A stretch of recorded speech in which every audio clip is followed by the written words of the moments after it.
In April 2025, a political controversy erupted when Senator Chris Van Hollen, Democrat Maryland, traveled to El Salvador and met with an individual suspected of being affiliated with the MS-13 gang.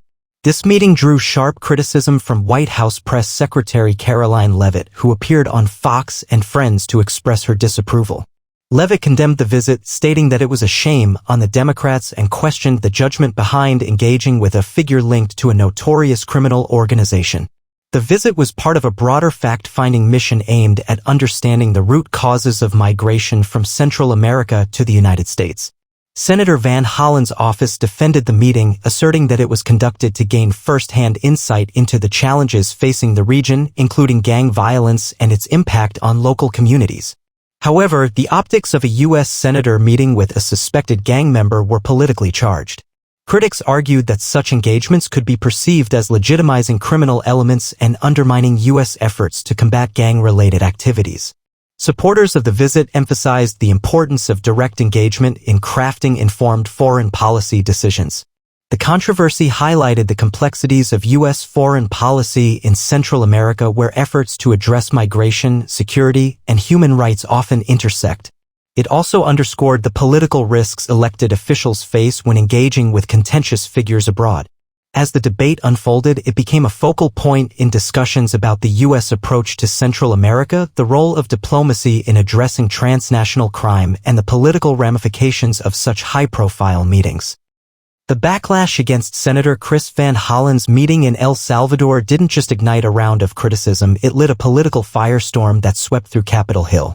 As news of the senator's encounter with the alleged MS-13 affiliate spread, Republican lawmakers seized the moment to draw stark contrasts between their law and order messaging and what they described as the reckless outreach of Democrats. House Majority Leader Steve Scalise, Republican Louisiana, called the meeting a disgrace to the American people and accused Van Hollen of cozying up to criminals under the guise of diplomacy. His remarks were echoed by several others, including Senator Tom Cotton, Republican Arkansas, who tweeted, "Meeting with terrorists like MS-13 is not diplomacy. It's dangerous and irresponsible."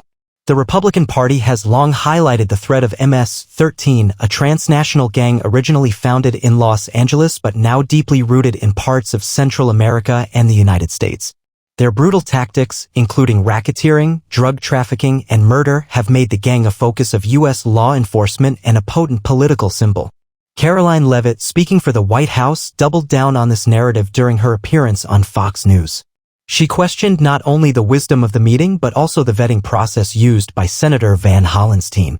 Why would any member of the United States Senate, representing the interests and security of the American people, meet with someone who has suspected ties to one of the world's most violent gangs? She asked.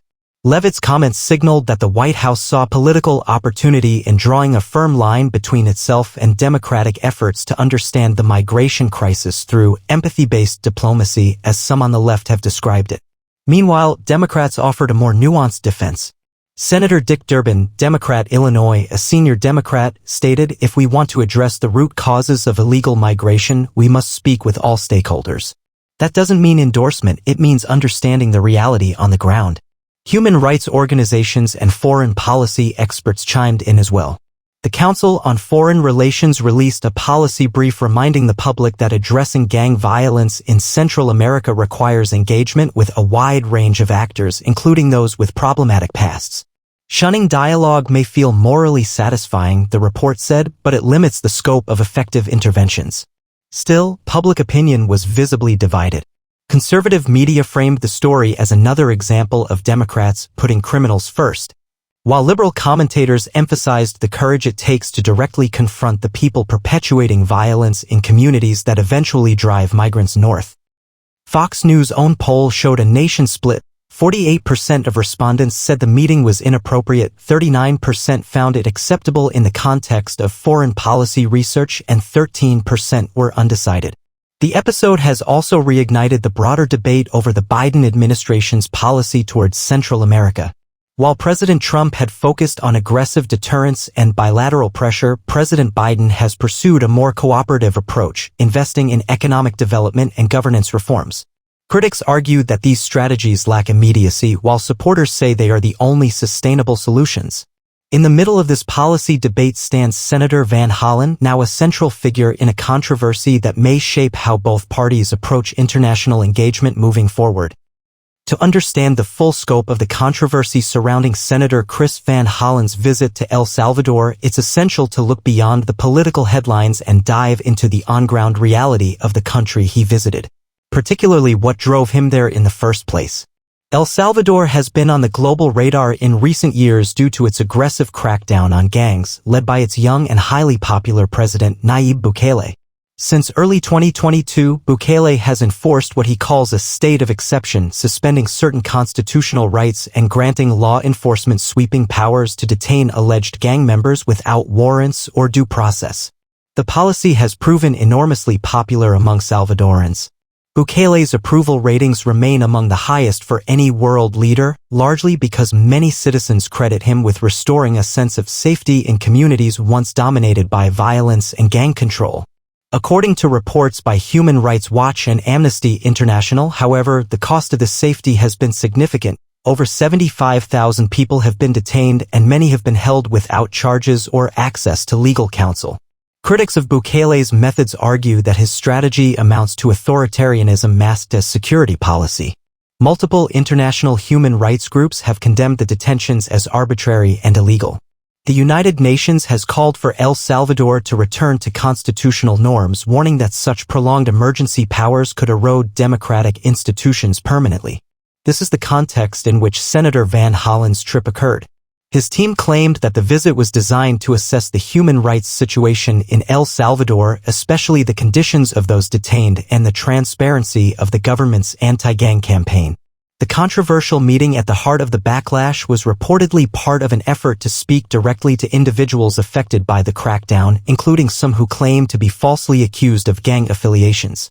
Van Hollen has since defended the trip in a public statement, saying, "If the United States is to promote human rights and the rule of law abroad, we cannot pick and choose which abuses we pay attention to. Our trip to El Salvador was about ensuring that all voices are heard, especially those swept up in mass incarcerations without due process." Back in Washington, this explanation didn't do much to calm the storm. Republican lawmakers continued to hammer the senator, painting his remarks as soft on crime. Senator Van Hollen is more interested in protecting criminals than protecting Americans, said Representative Jim Jordan, RH, during a press conference. That should concern every citizen who believes in justice. But the issue isn't black and white. Many human rights advocates praised Van Hollen for taking a risk that most lawmakers wouldn't dare. Clara Long, an associate director at Human Rights Watch, stated in an NPR interview, "It's not glamorous or politically safe to engage with people accused of gang membership, but it's essential. We know from multiple reports that hundreds, maybe thousands, have been arrested without real evidence." The visit also brought renewed attention to U.S. foreign aid policies. Under the Biden administration, significant funds, over $1 billion, have been earmarked for Central America under the Root Causes strategy. This money is intended to help alleviate the factors driving migration, such as violence, poverty, and corruption. Critics argue that continuing to fund El Salvador's government without stronger conditions encourages authoritarian practices. Supporters counter that engagement is the only way to exert influence. Meanwhile, Salvadorans living in the U.S. watched the controversy with mixed emotions. Some applauded Bukele's success in lowering crime rates, while others expressed fear for relatives who had disappeared into a prison system with little oversight. As for Van Hollen, he remains defiant. At a recent town hall in Maryland, he told constituents, "This trip was about accountability, not just for El Salvador, but for how we as Americans uphold our values when we deal with difficult international partners." As Senator Chris Van Hollen's controversial meeting in El Salvador continued to dominate headlines, American media outlets jumped in, each interpreting and spinning the story in line with their editorial leanings. The result was a media echo chamber that not only deepened the political divide but also shaped public perception of foreign policy and human rights. On the right, Fox News led the charge with sharp commentary, panel discussions, and viral clips of White House Press Secretary Karoline Leavitt lambasting the senator. Leavitt's interview on Fox and Friends, in which she condemned Van Hollen's reckless engagement with criminals, racked up millions of views. The segment was repeatedly shared by conservative influencers on X, formerly Twitter, Instagram, and TikTok, often with the hashtag #Ganggate. Tucker Carlson, now broadcasting independently, called the meeting a disgraceful betrayal of American values and accused Democrats of making deals with killers. On his show, he declared, "The Biden administration is either so naive or so complicit that they think rubbing elbows with MS-13 is foreign policy. This isn't diplomacy, it's dereliction." Across the aisle, MSNBC and progressive platforms like Democracy Now! Framed the narrative very differently. They emphasized the humanitarian aspect of Van Hollen's visit, airing interviews with activists, lawyers, and former detainees from El Salvador. Rachel Maddow featured a deep dive into the mass detentions under President Bukele's government, arguing that what's happening in El Salvador is state-sponsored persecution and it's right that a U.S. senator is asking tough questions. Podcasts like Pod Save America and The Daily from the New York Times produce detailed segments exploring the root causes of migration, the ethics of U.S. aid, and the importance of direct engagement even when it's uncomfortable. This split in coverage reflected broader trends in American media. A recent Pew Research Center study found that 62% of Republicans consume news primarily from conservative outlets, while 67% of Democrats rely mostly on liberal-leaning sources. This separation results in vastly different interpretations of the same events. In the Van Hollen case, many Republicans viewed him as soft on crime, while Democrats saw him as standing up for human rights. Social media amplified the divide.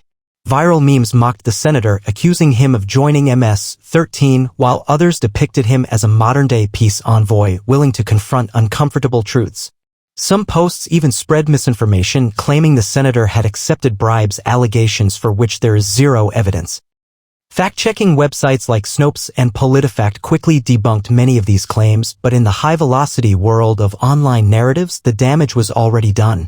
Caught in the middle were independent voters and average Americans trying to make sense of the controversy. A Gallup poll conducted in mid-April 2025 showed 51% of Americans had heard about Van Hollen's trip. Of those, 45% believed it was ill-advised, while 38% considered it necessary. The rest were undecided or unfamiliar with the issue. Former State Department officials weighed in as well. Ambassador Roberta Jacobson, who served under both Democratic and Republican administrations, told CNN, "Engagement with all players, even unsavory ones, is often part of diplomacy. The question isn't whether Senator Van Hollen should have met that individual. It's whether doing so advanced American interests and human rights objectives." Despite the media storm, the Biden administration has not formally rebuked or distanced itself from Van Hollen. Sources within the State Department noted that the senator's trip was independent and not coordinated through official diplomatic channels, giving the administration plausible deniability while avoiding direct confrontation with a member of its own party. But the lasting impact may be broader than any single meeting or soundbite.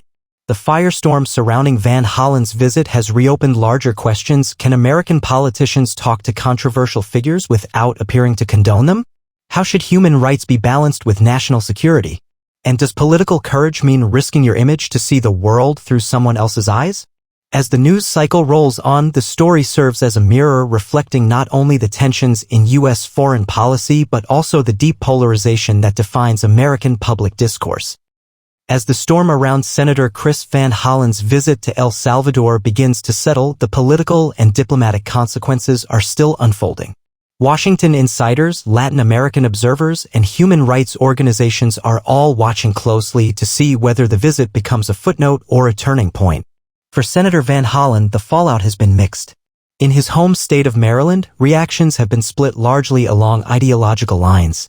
Progressive groups have praised his courage in highlighting the authoritarian tendencies of the Bukele administration, while Republican challengers have already begun fundraising campaigns accusing him of being out of touch and sympathetic to criminals. A spokesperson for Van Hollen's office told Politico, "The senator doesn't regret the trip. He believes in oversight, accountability, and America's duty to uphold human rights abroad." The political attacks were expected, but the facts speak for themselves. However, some centrist Democrats are privately expressing concern. One anonymous Senate staffer noted, "This controversy gave the GOP a viral headline and distracted from our broader messaging. In an election year, optics matter." Despite this, Van Hollen has continued to speak out about what he witnessed in El Salvador. In a floor speech on Capitol Hill, he called for increased transparency around U.S. aid to Central American countries and proposed legislation that would tie future foreign assistance to measurable human rights benchmarks. On the international front, El Salvador's President Nayib Bukele wasted no time weaponizing the controversy for his own political gain. Known for his sharp social media persona and frequent clashes with journalists, Bukele tweeted a screenshot of a Fox News segment with the caption, "Even American politicians can't resist visiting our beautiful country. Next time, maybe come as a tourist instead of a human rights lecturer." Bukele's government has faced heavy scrutiny from international observers, but he remains hugely popular domestically. His administration's narrative is simple and effective. They are restoring peace and order to a nation long plagued by violence, and outside critics, especially from Washington, should mind their own business. In fact, some regional analysts believe the backlash against Van Hollen may strengthen Bukele's hand. It reinforces his anti-elite, nationalist image, says Ana Arana, a Salvadoran political analyst. He can now claim foreign elites are trying to undermine El Salvador's sovereignty. From the U.S. foreign policy perspective, Van Hollen's trip has complicated an already delicate situation. The Biden administration has worked to balance support for economic and security initiatives in Central America with calls for democratic accountability. The controversy risks chilling direct engagement between U.S. lawmakers and Salvadoran officials, making behind-the-scenes diplomacy more difficult. Still, there may be a silver lining. Human rights advocates say the incident brought long overdue attention to the conditions in Salvadoran prisons and the extent of mass detentions. Without this controversy, we wouldn't be talking about the 75,000 people imprisoned under questionable charges, said Juanita Leon of Amnesty International. Now the world is watching. Meanwhile, in El Salvador, voices on the ground are cautiously optimistic that the spotlight might lead to change. Journalists, lawyers, and families of detainees continue to report cases of mistaken identity and abusive treatment. Though the government maintains its zero-tolerance policy, cracks in the narrative are starting to show. As for the American public, the story has added another complex layer to the ongoing debate about the U.S. role in global human rights enforcement. Is it more important to maintain strategic alliances and fight crime, or to stand firm on principles even when they put us at odds with popular governments? In the weeks following the visit, a bipartisan group of lawmakers proposed a review of all U.S. funding to El Salvador. The legislation would require the State Department to certify that aid recipients are complying with basic human rights standards, a move Van Hollen supports. Though the firestorm over Van Hollen's visit may fade from the headlines, it has left behind a set of difficult, enduring questions. In a world where diplomacy often involves murky choices and imperfect actors, what does it really mean to stand for justice?